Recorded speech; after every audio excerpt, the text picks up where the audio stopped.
Bismillahirrahmanirrahim. Assalamualaikum warahmatullahi wabarakatuh.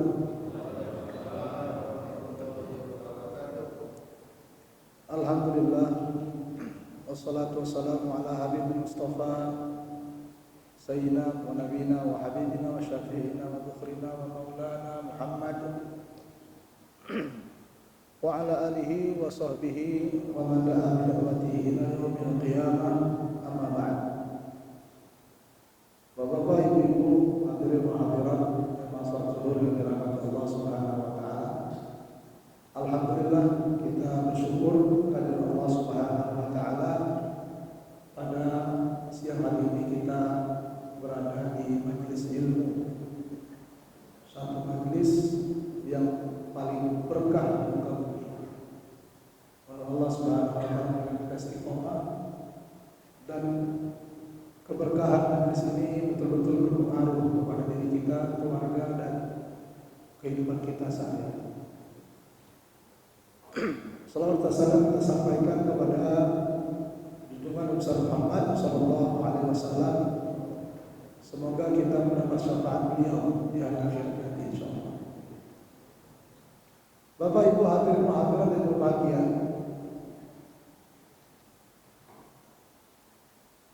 bercerita tentang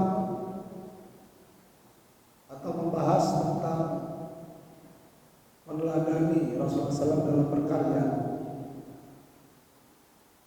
Pertama, tentunya kita harus melihat apa yang paling utama dari karya Rasulullah SAW. Apa saja karya-karya Rasulullah SAW bagi kehidupan manusia sejak beliau dilahirkan, kemudian menjadi Nabi dan Rasul sampai hari ini. Nah, Bapak Ibu yang dirahmati Allah, saya melihat bahwa karya yang paling besar yang diwariskan oleh Rasulullah SAW kepada umat manusia adalah al-akhlaq al-karim, yaitu budi pekerti yang mulia, di mana kalau kita lihat dalam Al-Quran, Allah Subhanahu wa taala menyebutkan Allahu a'lamu haitsu yaj'alu risalatahu. Allah Subhanahu wa taala Maha tahu kepada siapa risalah ini diberikan. Terkadang kalau kita lihat para nabi dan rasul, contohnya Nabi Musa alaihissalam, atau pertama Nabi Adam. Nabi Adam alaihissalam, Allah Subhanahu wa taala berikan risalah kepada Nabi Adam karena memang Nabi Adam manusia pertama. Kemudian kalau kita lihat ketika Allah Subhanahu wa taala memberikan risalah kepada Nabi Musa, di antara keutamaan Nabi Musa alaihissalam adalah kekuatannya. Ketika beliau memukul orang, sekali pukul orang tumbang langsung. Nabi Musa alaihissalam. Kemudian memberikan risalah kepada seorang nabi yang punya kekuasaan, yaitu Nabi Sulaiman. Jadi Bapak Ibu yang dirahmati Allah Subhanahu wa taala, apabila kita lihat kepada Rasulullah SAW sesuatu yang menjadi barometer risalah terakhir dari Allah Subhanahu wa taala di antara para nabi dan rasul, keutamaan Rasulullah SAW adalah akhlak. Dan ini tercermin ketika Rasulullah SAW mendapatkan wahyu pertama, kemudian beliau merasa tertekan dengan datangnya Jibril, melihat sosok makhluk yang asing. Kemudian pergi ke rumah, pulang ke rumah, kemudian Rasulullah SAW menyelimuti dirinya dan mengatakan kepada Siti Khadijah radhiyallahu anha, "Inni khasyitu ala nafsi." Aku sangat takut terhadap diriku. Apa kata Siti Khadijah radhiyallahu anha? "Wallahi demi Allah," kata Siti Khadijah. Ini belum Islam, Pak. Ya, belum lagi atau pertama-tama baru mendapatkan wahyu. Demi Allah, kata Siti Khadijah, Allah Subhanahu wa taala tidak akan merendahkanmu, kata Siti Khadijah. Innaka latasilur rahim. Sesungguhnya engkau menghubungkan silaturahim. Wa tahmilul kalla, membantu orang-orang yang susah. Wa tu'inul ma'dum, membantu orang-orang yang ketiadaan. Wa tuqrid dhaif, menghormati tamu. Jadi Bapak Ibu yang dirahmati Allah, Siti Khadijah radhiyallahu anha ini merekam betapa tinggi budi pekerti Rasulullah SAW. Sehingga kalau kita lihat, kenapa Allah Subhanahu wa taala mengutamakan risalah yang paling mulia ini kepada Rasulullah SAW? Karena Rasulullah SAW punya akhlak yang mulia. Jadi kalau seandainya kita diberikan amanah karena kita kaya, kita diberikan amanah karena kita pintar, kita diberikan amanah karena kita punya relasi yang luas, maka ketahuilah Bapak Ibu sekalian, amanah itu akan menjadi sesuatu yang jadi luar biasa ketika dipegang oleh orang yang berakhlak. Nah, Rasulullah SAW ini risalah. Rasul bahkan tidak punya apa-apa, ayahnya nggak ada, ibunya nggak ada, hartanya juga tidak seberapa. Kalaupun banyak harta Rasulullah SAW itu harta Khadijah radhiyallahu anha. Dipilih Allah Subhanahu wa taala beliau sebagai nabi dan rasul. Saya melihat yang paling utama karena akhlaknya. Maka risalah yang besar ini tidak diberikan kepada seorang nabi yang dia itu raja seperti Nabi Sulaiman, atau dia itu kuat seperti Nabi Musa, atau yang dia ganteng seperti Nabi Yusuf. Tidak. Tetapi yang paling utama adalah akhlak. Jadi Bapak Ibu yang dirahmati Allah Subhanahu wa taala, ini yang luar biasa. Kesaksian Siti Khadijah radhiyallahu anha. Kalau kita flashback lagi Bapak Ibu, kenapa Siti Khadijah mau menikahi Rasulullah SAW? Karena Siti Khadijah ini Bapak Ibu, di dalam riwayat, beliau ini seorang perempuan janda yang sudah pernah menikah 2 kali. Ada yang wafat suaminya, ada yang cerai. Ya. Kemudian setelah itu banyak para pembesar-pembesar Quraisy itu yang datang kepadanya untuk melamarnya, untuk menikahi Siti Khadijah radhiyallahu anha. Tapi Siti Khadijah dalam buku-buku sirah Nabawiyah disebutkan kanat taruddul khutbah. Semua yang datang ditolak. Pertanyaannya Bapak Ibu, kenapa orang banyak datang kepada Siti Khadijah? Kalau mereka datang ingin kecantikan Siti Khadijah cantik. Sehingga Rasulullah SAW tidak pernah mau melupakan Siti Khadijah, walaupun Siti Khadijah sudah wafat. Sering disebut-sebut nama beliau. Kalau orang-orang pembesar Quraisy itu datang kepada Siti Khadijah untuk melamar Siti Khadijah, karena Siti Khadijah kaya, memang kaya. Dalam riwayat disebutkan bahwa kekayaan Siti Khadijah atau omset dagangnya itu setara dengan seluruh omset dagang pembesar Quraisy atau saudagar Quraisy di Mekah. Subhanallah. Jadi sebetulnya Bapak Ibu, ketika Siti Khadijah melamar, bukan Rasulullah yang melamar Siti Khadijah, tetapi Siti Khadijah yang melamar Rasulullah SAW. Beliau bertanya kepada Nafisah. Nafisah ini orang atau seorang perempuan yang sangat luar biasa, punya hikmah. Kalau sudah menilai orang, maka rincinya luar biasa. Ditanya kepada Nafisah, bagaimana Muhammad? Diceritakan Muhammad orangnya jujur, tidak pernah menyembah patung berhala, kemudian suka membantu orang, membangun silaturahim, lembut budi pekertinya. Akhlak Rasulullah SAW diceritakan oleh Nafisah. Belum lagi ketika Rasulullah diminta untuk membawa barang-barang Siti Khadijah, maka Maisarah bersaksi bahwa Rasulullah SAW punya akhlak yang sangat mulia dalam berdagang. Sehingga Bapak Ibu yang dirahmati Allah, Siti Khadijah tidak perlu harta, tidak perlu yang macam-macam lah. Tapi beliau sangat membutuhkan siraman kerohanian ketika itu. Dan beliau tidak mendapatkan pada laki-laki manapun kecuali pada Rasulullah SAW. Ini hebatnya. Sehingga terjadilah pernikahan. Jadi Bapak Ibu yang dirahmati Allah Subhanahu wa taala, kalau ditanya apa karya Rasulullah SAW? Karya Rasulullah SAW adalah mewariskan akhlak yang mulia, sehingga dengan akhlak itu Islam itu sampai kemana? Sampai ke berbagai penjuru dunia. Bahkan Islam itu sampai ke Andalusia, sampai ke Eropa. Belum sampai lagi 100 tahun, ya, tahun Hijriah, itu Islam sudah sampai ke Andalusia. Dengan apa?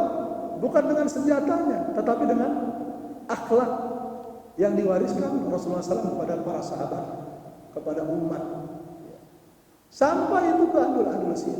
Dalam sejarah Bapak Ibu, kalau kita baca sejarah tentang Andalusia, itu kekuasaan kaum muslimin ketika itu sudah mencapai sekitar 30 km sebelum Berlin, Jerman. Sebelum Berlin, 30 km sebelum Berlin, dari Andalusia itu sudah sampai ke situ Islam. Dan bahkan bukan hanya sekedar mereka memeluk agama Islam, bahasanya pun ganti jadi bahasa Arab. Subhanallah. Dan bukan sekedar ganti bahasa mereka jadi bahasa Arab, pakaian mereka pun udah macam pakaian orang Arab. Sampai sebegitunya akhlak itu, sehingga Bapak Ibu yang dirahmati Allah, tersebarnya Islam itu menjadi karya terbesar Rasulullah SAW. Maka Bapak Ibu yang dirahmati Allah, kalau kita lihat bagaimana Rasulullah SAW ini di Mekah, beliau dikecam, diintimidasi, dirongrong, ditekan. Tapi tidak ada alasan bagi orang-orang kafir Quraisy yang membenci dakwah Rasulullah SAW itu punya kesempatan atau punya alasan untuk membunuh Rasulullah SAW. Kenapa? Karena beliau dakwahnya itu pakai akhlak. Ketika beliau berdakwah pakai akhlak, maka Rasulullah SAW tidak bisa dikriminalisasi. Ya. Kalau kita lihat bagaimana kekuasaan di Mekah itu terbentuk, Bapak Ibu yang dirahmati Allah. Ya. Di sana tidak ada presiden, di Mekah tidak ada. Ya. Di Mekah itu tidak ada wali kota atau gubernur, tidak ada. Di Mekah itu kekuasaan itu murni dikuasai oleh kepala-kepala kabilah. Ya, apabila mereka ingin membangun sebuah kesepakatan, maka kepala-kepala kabilah itu bertemu, kemudian melakukan sebuah kesepakatan. Jadilah produk hukum di Mekah. Nah, semua kesepakatan, sejahat apapun kesepakatan pembesar-pembesar Quraisy, kabilah-kabilah yang ada di Mekah, kepada diri Rasulullah SAW, itu tidak mampu untuk mereka punya alasan, ya, untuk menyingkirkan dan membunuh Nabi Muhammad SAW. Kenapa? Karena memang karena dengan akhlak Rasulullah SAW tidak bisa dikriminalisasi oleh orang-orang kafir Quraisy. Walaupun banyak kesepakatan-kesepakatan, ya, siapapun yang jumpa dengan Muhammad itu harus dicurigai. Itu ada kesepakatan dan jadi semacam undang-undang dan peraturan di Mekah. Tapi yang luar biasa, dengan akhlak Rasulullah SAW ini tidak bisa dikriminalisasi. Ada saja orang-orang yang membela Nabi Muhammad SAW, yang mereka punya fitrah atau ada hubungan kekerabatan. Bahkan mereka mengatakan, kenapa kalian menindas seseorang yang dia juga adalah pembesar di kalangan kita? Jadi kemuliaan akhlaknya ini diakui orang-orang Quraisy, Bapak Ibu yang dirahmati Allah, bahwa Nabi Muhammad SAW ini adalah orang yang punya marwah di tengah-tengah masyarakat Quraisy. Nah, Bapak Ibu yang dirahmati Allah Subhanahu wa taala, ini karya yang luar biasa dari Nabi Muhammad SAW. Begitu juga ketika sudah hijrah ke Madinah. Ketika sudah hijrah ke Madinah, Bapak Ibu yang dirahmati Allah, berbeda kondisinya dengan di Mekah. Kaum muslimin ketika itu sudah bebas beribadah. Makanya kalau kita lihat bagaimana syariat-syariat tentang ibadah di Mekah itu berbeda dengan di Madinah. Contohnya syariat puasa ini. Syariat puasa ini diwajibkan ketika tahun kedua Hijriah. Ya, tahun kedua setelah hijrahnya Nabi Muhammad SAW. Saya mengungkapkan sebuah rahasia. Kenapa harus tahun kedua Hijriah? diwajibkan berpuasa. Kenapa kok tidak ketika di Mekah? Di Mekah kan cari duit sulit, ekonomi sempit, dalam keadaan tertekan, dalam keadaan dirongrong, otomatis makan pun payah. Kenapa enggak ketika itu diwajibkan puasa biar bisa berhemat? Ternyata hikmahnya Bapak Ibu yang dirahmati Allah, bahwa syariat puasa ini pun ada pendidikan akhlak. Bahwa syariat puasa ini memang disyariatkan kepada Rasulullah SAW dan para sahabat ketika itu yang sedang dalam kehidupan lapang. Mereka bebas beribadah, mereka bebas beraktivitas ekonomi, bahkan melakukan kegiatan-kegiatan politik bersama orang-orang Yahudi, ya di Madinah, perjanjian damai dan sebagainya. Semangatnya semangat berdamai. Pada saat bebas seperti itulah Bapak Ibu yang dirahmati Allah, diwajibkan berpuasa. Karena memang orang kalau sudah lapang, dia punya jabatan, dia punya kelapangan harta, dia punya kebebasan yang luas, punya kekuasaan misalkan. Kalau seandainya tidak ada yang memfilter atau menetralisir kebebasan itu, ya, maka dia tidak berdampak kepada kebaikan. Padahal orang kalau sudah mampu memfilter atau menetralisir kebebasan yang dia miliki, maka kalau dia ingin berbuat baik, kebaikannya itu akan jadi luar biasa. Contoh, kalau orang kaya dia berbuat baik, kebaikannya luar biasa dibandingkan orang miskin berbuat atau melakukan sedekah. Orang yang punya kekuasaan kalau dia mau berbuat baik, kebaikannya itu luar biasa dampaknya. Orang kalau sedang dalam keadaan punya jabatannya itu bisa dimanfaatkan untuk melakukan kebaikan dan kebaikannya luar biasa. Maka puasa Ramadan adalah pendidikan akhlak. Dan sebaliknya pula Bapak Ibu yang dirahmati Allah, orang apabila dalam keadaan lapang, punya kekuasaan, punya kekayaan, punya kelapangan yang lain dan lain sebagainya, ketika dia ingin berbuat kejahatan, maka kejahatannya itu akan menjadi luar biasa. Bayangkan kalau orang punya kekuasaan bikin jahat, maka dampak kejahatannya itu sangat luas. Orang punya harta bikin jahat, maka kejahatannya itu sangat luas dampaknya. Orang punya kebebasan melakukan apapun karena dia kuat, karena dia super power. Ketika bikin kejahatan, maka kejahatannya itu akan luar biasa. Contoh Bapak Ibu, kalau orang miskin, dia mencuri misalkan, ya kan? Mencuri. Mungkin dia mencuri itu untuk sekedar bisa makan. Atau bisa beli pakaian untuk menutupi dirinya, untuk melindungi dari dingin. Atau dia mencuri karena mau beli obat karena di antara keluarganya ada yang sakit. Ya.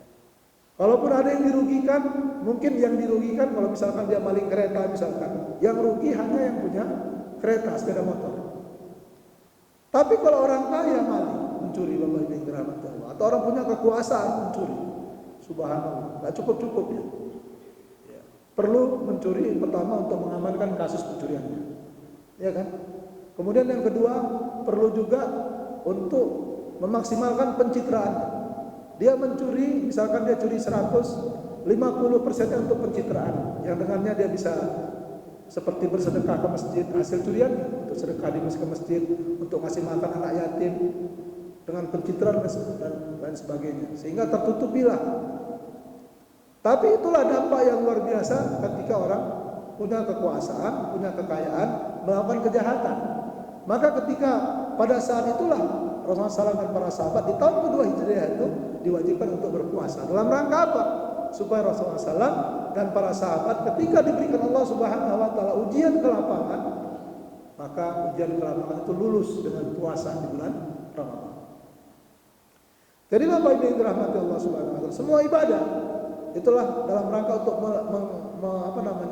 mewariskan akhlak bagi umat ini dari zaman ke zaman sampai hari kiamat. Kalau seandainya kita sebagai umat Islam ikut akhlak Rasulullah SAW, ini umat Islam ini sudah jadi orang besar semuanya. Islam ini akan sampai kemanapun dan akan disegani oleh agama apapun Islam. Jadi Bapak Ibu yang dirahmati Allah, kalau saya ditanya karya apa yang terbesar dari baginda Nabi Muhammad SAW adalah akhlakul karim. Kemudian yang kedua, Bapak Ibu yang dirahmati Allah Subhanahu wa taala, karya terbesar yang diwariskan oleh Rasulullah adalah generasi terbaik. Generasi terbaik. Salah seorang ahli sejarah, Said Ramadan Al-Buti, yang mengatakan bahwa ketika Rasulullah SAW wafat, Rasulullah SAW, baginda Nabi Muhammad SAW, itu berhasil mencetak 2000 pemimpin dunia. Yang levelnya itu bukan level kota Mekah, bukan level memimpin Madinah, bukan level memimpin salah satu tempat di Jazirah Arab, bukan. Tetapi levelnya itu para sahabat dididik oleh Rasulullah SAW. Itu level kepemimpinannya, mereka bahkan mampu untuk memimpin di daratan Eropa dan di dataran Persia. Qadisiyah itu di Persia, kemudian Andalusia, sampai di daerah Syam, daerah Romawi. Itu ketika mereka menaklukkannya, maka para sahabat tabi'in dan tabi'in itu jadi pemimpin di sana, jadi gubernur. Bahkan mencetak seorang hamba sahaya yang ketika jahiliyahnya itu low class, tidak punya sama sekali harga di mata orang-orang pembesar Quraisy, dilecehkan. Ketika hidup bersama Rasulullah, Bilal bin Rabah itu jadi gubernur. Subhanallah. Jadi 2000 pemimpin dunia dicetak oleh Rasulullah SAW ketika Rasul wafat. Ini yang hebatnya dari Rasulullah SAW. Ini karya yang terbesar. Saya sering membahas tentang bagaimana sejarah di era Khulafaur Rasyidin, Bapak Ibu yang dirahmati Allah. Di zaman Abu Bakar, zaman Umar, di zaman Utsman, ya, terutama di zaman Umar, Bapak Ibu yang dirahmati Allah. Saya melihat pasukan kaum muslimin, ada yang dikirim ke barat, yaitu ke Romawi, ada yang dikirim ke Persia, ke timur. Dan dalam sejarah itu terutama ada banyak buku, ya, yang menuliskan tentang siapa-siapa orang-orang yang pasukannya itu yang ikut ke barat dan siapa yang ikut ke timur gitu. Saya list. Ternyata saya mendapatkan ada beberapa orang penting di sisi Rasulullah SAW itu tidak ada dalam list itu. Padahal mereka adalah sahabat yang sangat dekat dengan Rasulullah SAW. Pertanyaan saya, mereka kemana? Enggak ke Romawi, enggak ke Persia. Tapi sejarah tidak mencatat bagaimana pula Islam itu sampai ke Indonesia. Dan tidak pula ada athar ataupun bekas sejarah yang menunjukkan ada salah satu sahabat atau beberapa sahabat yang sudah menginjak kakinya di bumi Nusantara ini. Nggak ada pula catatannya. Tapi saya meyakini Bapak Ibu yang dirahmati Allah, di antara sahabat-sahabat yang saya lihat namanya tidak ada di pasukan ke barat, tidak ada di pasukan ke timur, bisa jadi mereka ke sini, ke Nusantara ini. Tapi tidak dengan ekspansi militer, bukan. Bisa jadi dengan jalur perdagangan. Yang ini ditugaskan untuk menyebarkan Islam dengan cara, ya karena memang Romawi dan Persia itu ya tidak bisa ditaklukkan atau berdakwah di sana kecuali dengan sistem militer. Sementara di daerah Nusantara ini tidak perlu ada pasukan. Cukup dengan aktivitas dagang dan kaum muslimin sudah bisa menjadikan Indonesia ini menjadi penduduk mayoritas umat Islam. Subhanallah. Jadi Bapak Ibu yang dirahmati Allah Subhanahu wa taala, ini pemimpin dunia ini dicetak oleh Rasulullah SAW. Kalau dibilangkan orang-orangnya itu banyak. Subhanallah. Ini yang hebatnya warisan Nabi Muhammad sallallahu alaihi wasallam. Kemudian yang ketiga Bapak Ibu yang dirahmati Allah, di antara mahakarya Rasulullah SAW itu, sebagaimana kita ketahui bahwa Jazirah Arab itu paganisme, itu menyembah berhala. Bahkan di Mekah itu ketika Rasulullah belum jadi Nabi dan Rasul, atau sebelum ditaklukkan kota Mekah itu masuk ke dalam bangunan Islam, itu Ka'bah itu baik di dalam Ka'bah maupun di sekeliling Ka'bah ada 300 berhala di sana. Dan Rasulullah SAW itu berhasil bersama para sahabat untuk menghilangkan berhala itu tanpa setetes pun pertumpahan darah. Coba bayangkan, akhlak seperti apa? Orang sudah berkarat ratusan tahun menyembah patung, bisa diselesaikan oleh Rasulullah SAW dengan sesuatu yang sangat humanis sekali. Tidak ada yang berani komplain kepada Rasulullah SAW, kepada kaum muslimin. Padahal mereka datang dari Madinah. Tidak ada yang mengatakan Nabi Muhammad SAW ini keras, kasar. Nggak ada. Nggak ada di antara orang-orang musyrik yang tersisa ketika itu membangun opini seolah-olah Nabi Muhammad SAW itu adalah sosok Nabi yang kasar dalam menyelesaikan masalah paganisme di Mekah. Subhanallah. Berhasil Bapak Ibu yang dirahmati Allah, diratakan. Dan Rasulullah SAW ketika menyelesaikan itu semua kemudian menyatakan tidak ada lagi yang menyembah patung di Mekah itu. Subhanallah. Rasulullah SAW berhasil mengembalikan Mekah itu kepada sedia kala. Nah, saya ada salah seorang tokoh Hindu di India itu menyatakan bahwa Ka'bah itu sebetulnya adalah milik kita. Karena asal Ka'bah itu katanya adalah paganisme. Padahal Bapak Ibu yang dirahmati Allah, itu keliru dan salah. Karena asal Ka'bah itu tidak ada patung di situ. Yang bangun Ka'bah siapa? Nabi Ibrahim alaihissalam. Ketika Ka'bah ini dibangun, nggak ada patung. Tauhid murni, tidak ada yang menyembah berhala. Sampai sekitar 500-an tahun sebelum Nabi Muhammad SAW lahir, barulah datang sebuah tokoh sentral dan utama mendatangkan berhala di Ka'bah, yaitu Amr bin Luhai namanya, salah seorang dari tokoh suku Khuza'ah, membawa patung ke Ka'bah sehingga dia berhasil mempaganismekan Jazirah Arab. Jadi asalnya itu tidak ada patung, tapi ratusan tahun sebelum Rasulullah lahir itu penuh dengan patung. Nah, Rasulullah SAW itu berhasil Bapak Ibu dirahmati Allah menghabisi patung-patung itu dengan sempurna, dengan cara yang sangat elegan dan luar biasa. Dan itulah warisan yang luar biasa yang diwarisi oleh Nabi Muhammad SAW. Sehingga ketika di akhir hayat Rasulullah SAW, Nabi kita Nabi besar Muhammad SAW itu sempat mengatakan la yajtami'u dinani fi jaziratil Arab. Jangan sampai ada dua agama yang bercokol di Jazirah Arab ini. Maksudnya apa? Yang berkuasa di Jazirah Arab. Alhamdulillah Bapak Ibu yang dirahmati Allah, sampai hari ini di Jazirah Arab, bukan saya katakan tidak ada orang yang bukan Islam, yang ada di Jazirah Arab hidup non Muslim, tetapi yang berkuasa masih Islam sampai hari ini. Pesan Rasulullah la yajtami'u dinani fi jaziratil Arab, jangan sampai ada dua agama yang berkuasa di Jazirah Arab. Dan sampai sekarang terbukti sabda Nabi Muhammad sallallahu alaihi wasallam. Jadi Bapak Ibu yang dirahmati Allah Subhanahu wa taala, mahakarya Rasulullah ini itulah yang menjadi inti daripada dakwah baginda Nabi Muhammad SAW ke seluruh penjuru dunia, bahwa Islam ini membawa sebuah risalah yang kita tidak diperkenankan untuk menyembah selain Allah Subhanahu wa taala.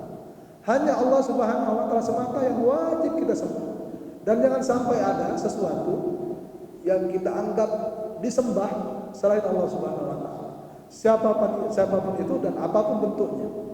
Apakah dia manusia seperti orang-orang Nasrani menyembah Nabi Isa alaihissalam, seperti orang-orang paganisme menyembah benda-benda, bebatuan, pohon-pohon, dan lain sebagainya.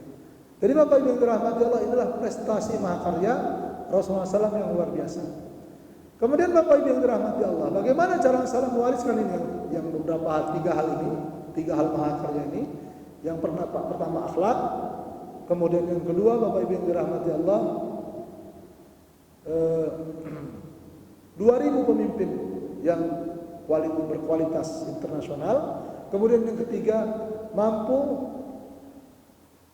menghabiskan atau menyelesaikan masalah paganisme di Jazirah Arab, Bapak Ibu dirahmati Allah, dengan sebuah bentuk pendidikan yang sangat sederhana.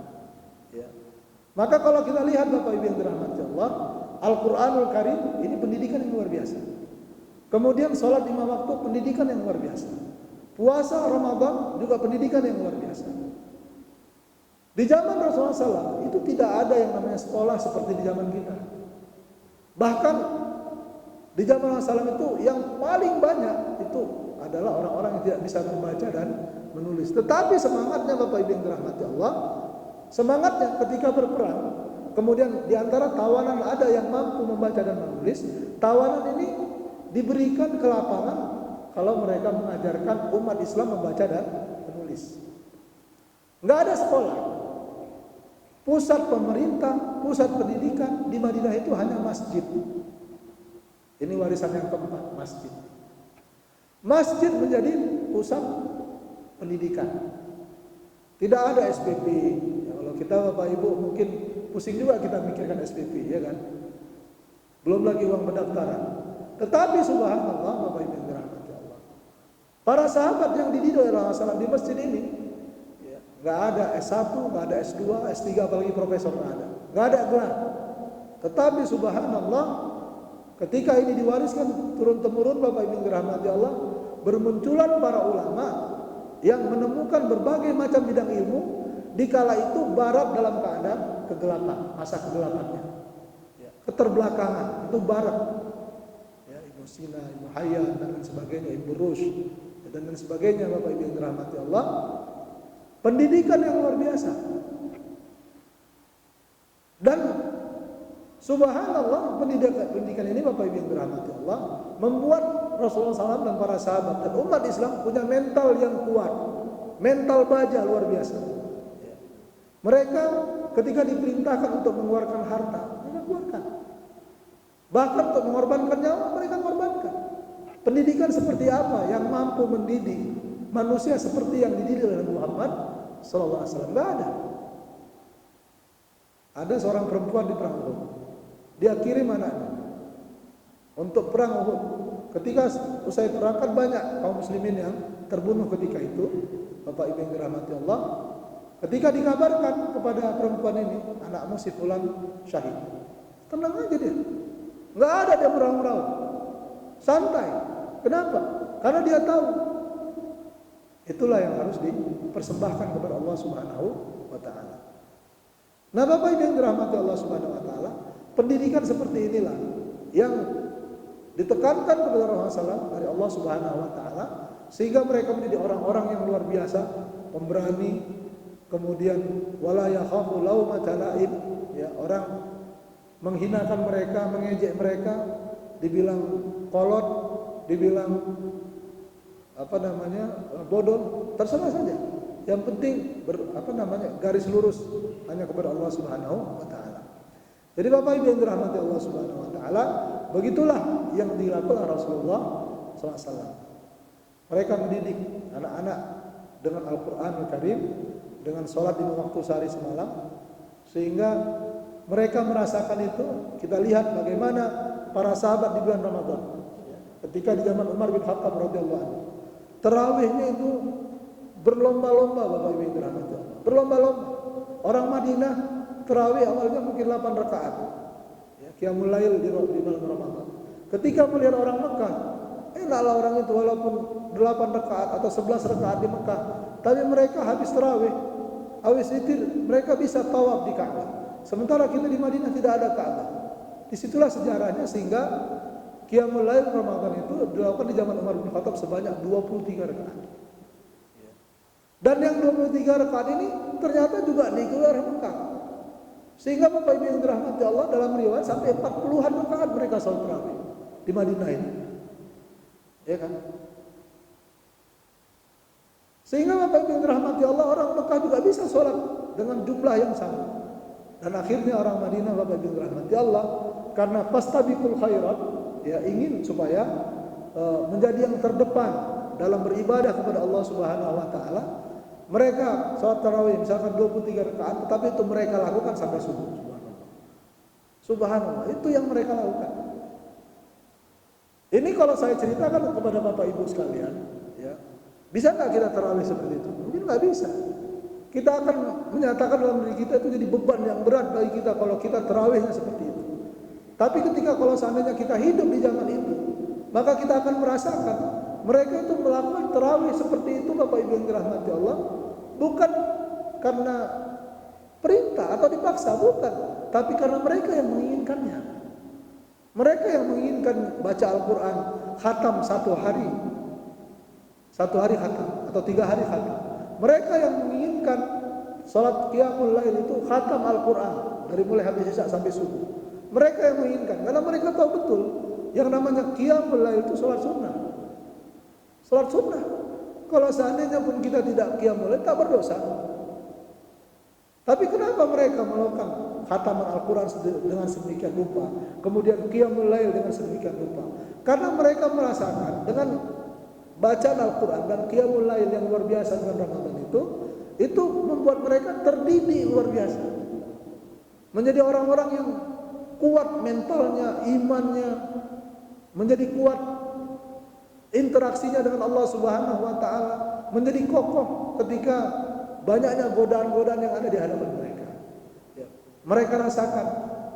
Tetapi Bapak Ibu yang dirahmati Allah, yang paling penting daripada itu, mereka yakin betul bahwa mereka ketika melakukan itu, maka mereka akan mendapatkan tempat terbaik di sisi Allah Subhanahu wa taala. Makanya Bapak Ibu yang dirahmati Allah, pada pertemuan yang lalu saya harus menyampaikan bahwa para sahabat ini khawatir.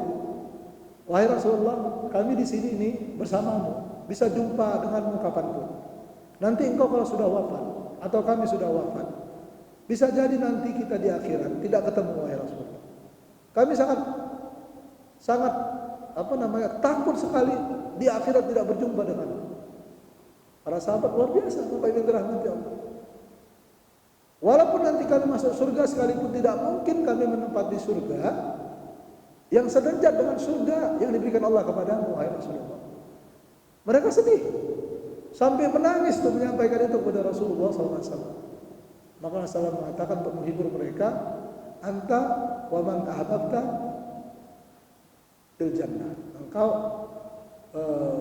bersama orang yang engkau bersama orang yang engkau cintai di surga.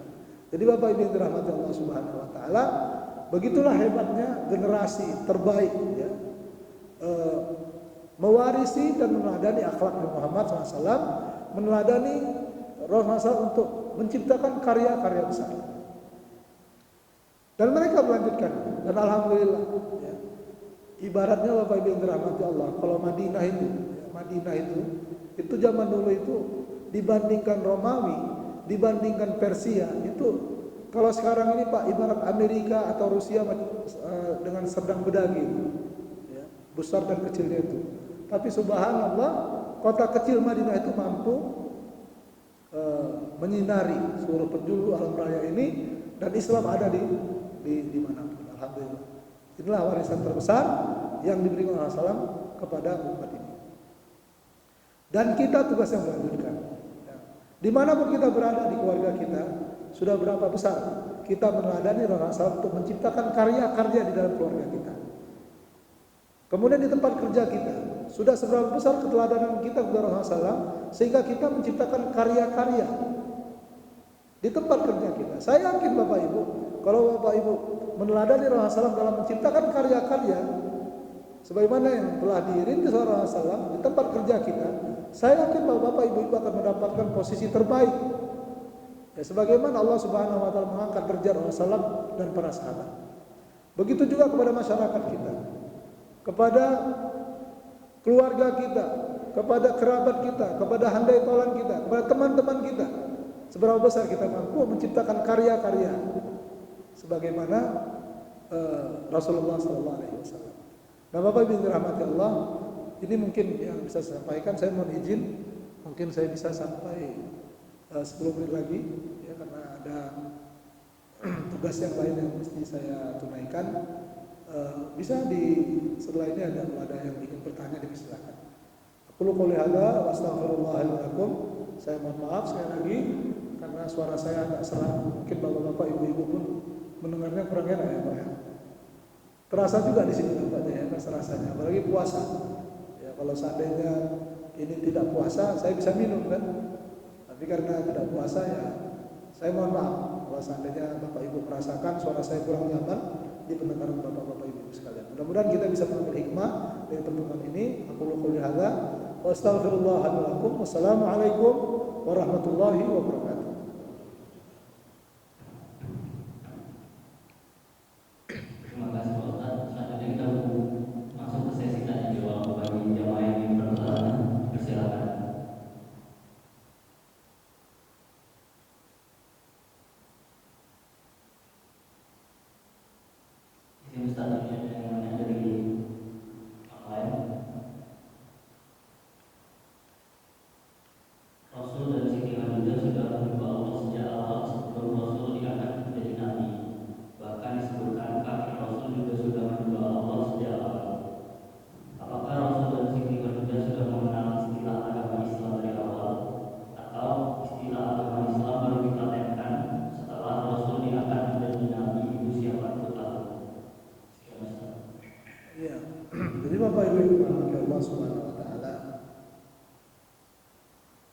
ajaran Nabi Muhammad SAW, ajaran Nabi Ibrahim alaihissalam memang sudah mustaqar di Mekah. Sebelum paganisme masuk 500 tahun kira-kira lah sebelum Nabi Muhammad SAW lahir, itu ajaran paganisme masuk. Jadi asal daripada agama orang Jazirah Arab itu adalah agama tauhid. Mereka mengamalkan ajaran Nabi Ibrahim alaihissalam. Maka dalam sejarah, dalam riwayat ada beberapa orang yang di Mekah itu mereka tidak menyembah berhala, dan mereka merasakan bahwa menyembah berhala itu syirik dan tidak sesuai dengan fitrah mereka. Ya. Di antara hal salah, Ali bin Abi Thalib radhiyallahu anhu tidak pernah menyembah berhala. Abu Bakar Siddiq radhiyallahu anhu tidak pernah menyembah berhala.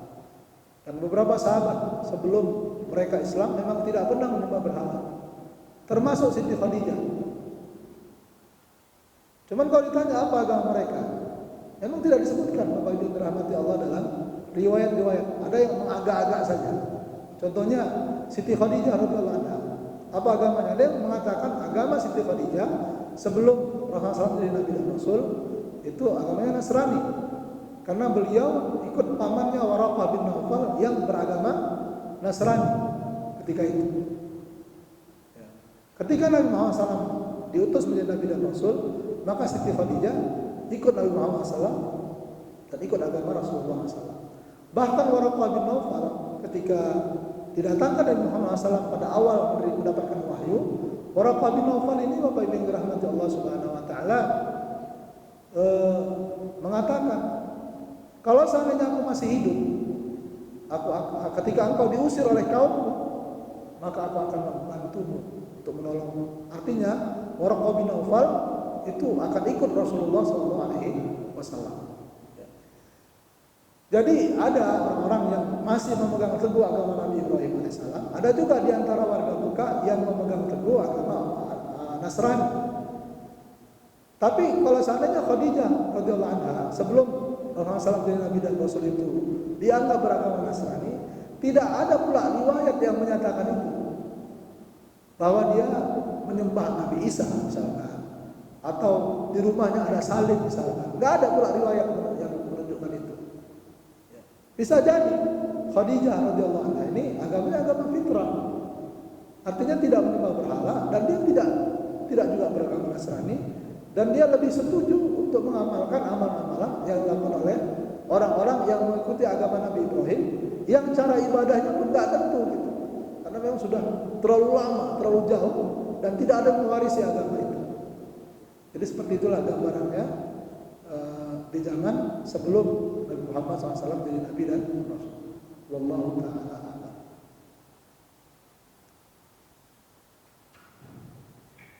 Pertanyaan kedua, Ustaz.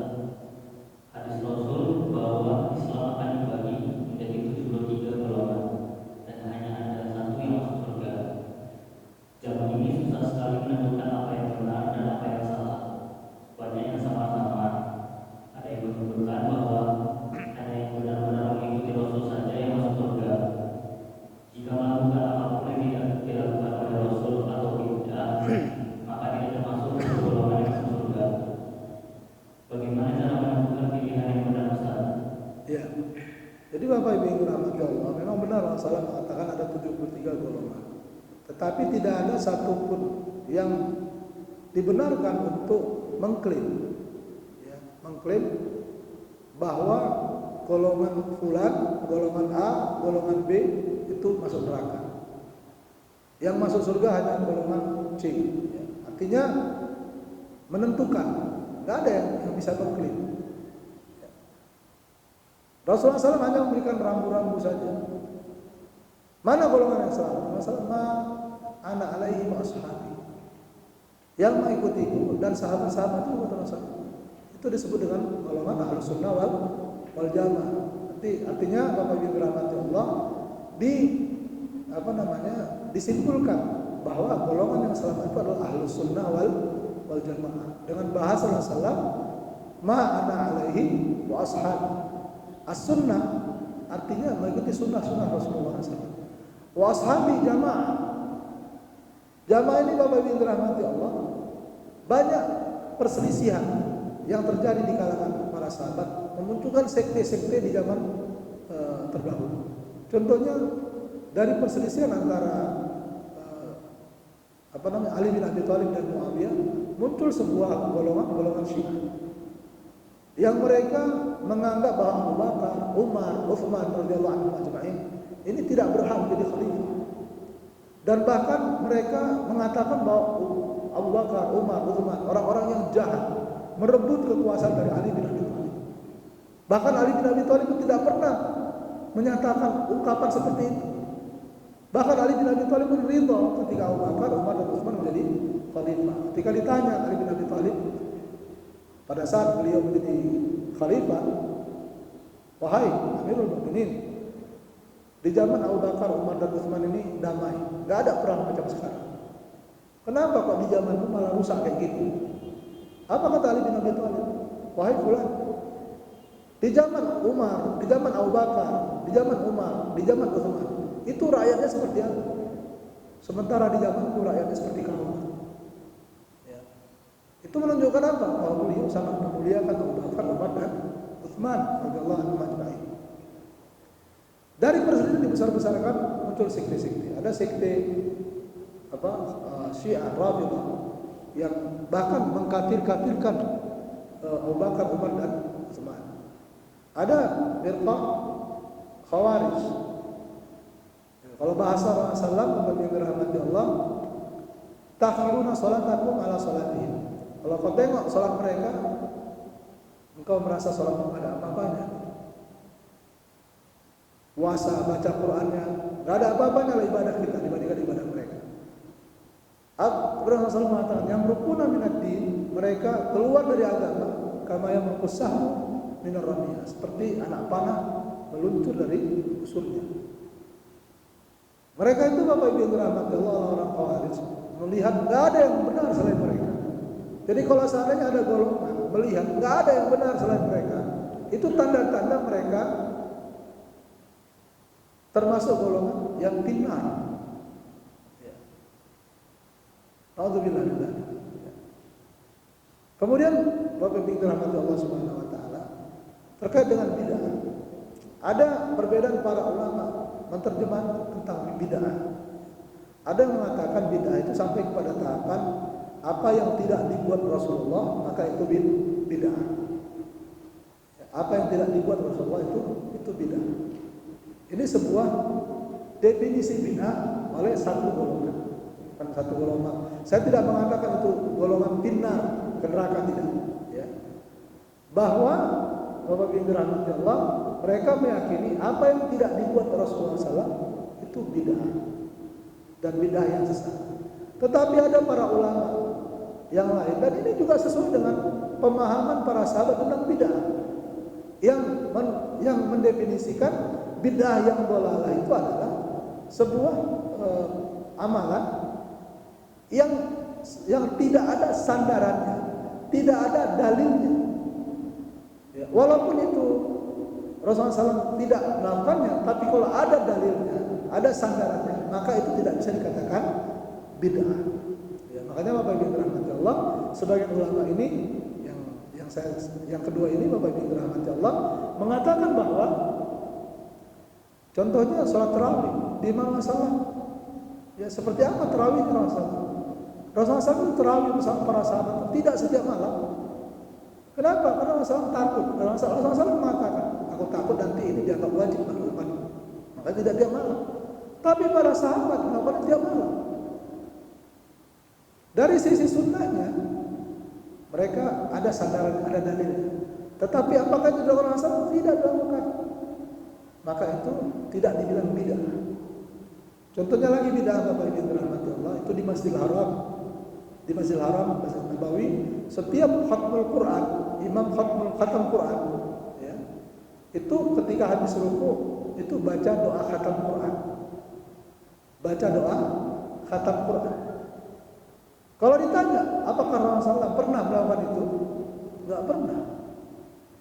Mereka melakukan, Rasulullah dan para sahabat kalau sudah khatam Quran, habis ruku kemudian doa khatam Quran.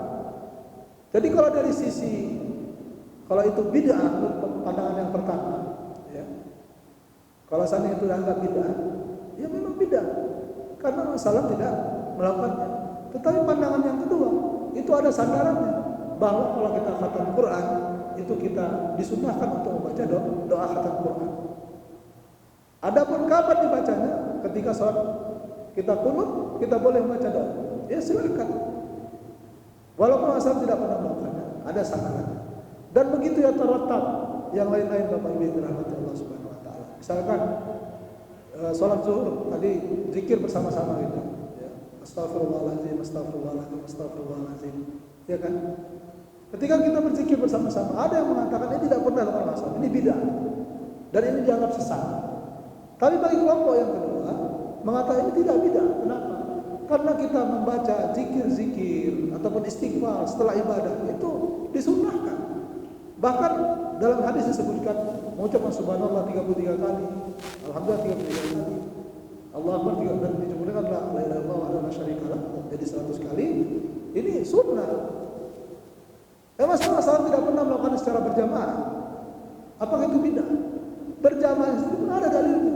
Yadullahi ma'al jamaah. Bahwa tangan Allah bersama, kebersamaan Allah bersama orang-orang yang berjamaah. Kemudian Bapak Ibu yang dirahmati Allah, kalau salat zuhur, kemudian zikir bersama-sama, ini bisa jadi hikmahnya Bapak Ibu. Kalau tidak disama-samakan, tidak bersama-samakan, dibersama-samakan, ini bisa jadi jamaah tidak ingat bahwa penting zikir setelah sholat fardu. Banyak habis sholat, assalamualaikum, cabut dia, tidak sama sekali berzikir. Padahal fadilah duduk sebentar setelah sholat berjamaah itu untuk bermuhasabah, beristighfar, berzikir, itu fadilahnya luar biasa. Maka dengan adanya berjamaah ini memberikan hikmah, ya, mengajak orang untuk sama-sama melakukan sesuatu atau fadilah yang luar biasa. Tetapi saya sangat mengapresiasi ya, diskusi-diskusi ini, Bapak Ibu rahmati Allah. Mereka saling membantah, memberikan dalil, memberikan bantahan, sanggahan, ya, itu meningkatkan keilmuan, khazanah keilmuan kita. Begitu luasnya Islam ini, gitu, ya. Tapi jangan kita ikut-ikutan untuk mencaci, merendahkan atau menghina orang yang berbeda pandangan dengan kita. Ya, tetap harus ada adab, harus ada akhlak. Jangankan sama-sama yang berbeda pandangan dengan kita dari kalangan umat Islam. Kepada orang-orang yang non muslim pun, orang-orang kafir pun kita harus berakhlak. Apalagi dengan sesama umat Islam. Mungkin ini jawabannya Allah Ta'ala.